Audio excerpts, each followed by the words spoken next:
4 anyos nga bata, mismo ginikanan niya ang nagputlo sa iyang kinabuhi. Ginoo ko guys, grabe. Mauni ang isa sa pinaka-grabe nga balita nga ako ang nadungog karon. Imagine, 4 anyos nga bata, mismo iyang ginikanan, unta ang magprotekta kaniya tungod sa iyang murang edad, pero mismo di ay ginikanan, sila pa ang naghimo kaniya sa dili maayo nga maoy hinungdan sa iyahang kamatayon. Nahitabo kini guys didto sa barangay Abong-Abong, tabi na Zamboanga del Sur. Kung asa dapit, kining bata ako no, gidala sa iyang ginikanan nga maligo sila sa dagat.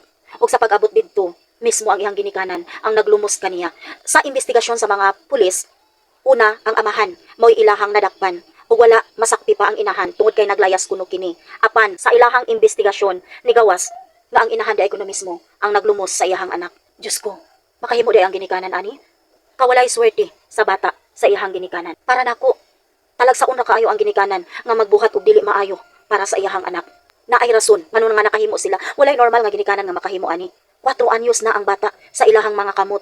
Dayon ilang gibuhatan ug ingon niini. Nakita na karon ang inahan sa bata. Tanawan ninyo ni guys. Yatoy ka na po sa inyo ha. Sige.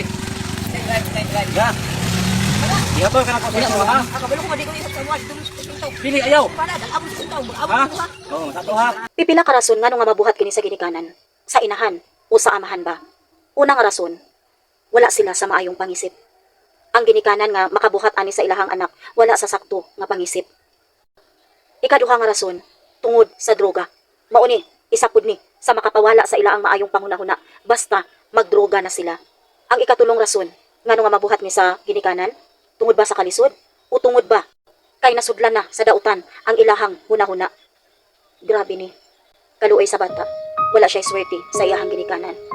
Rest in peace, little angel. Ugunta mahatagan kag hustisya sa imuhang kamatayon.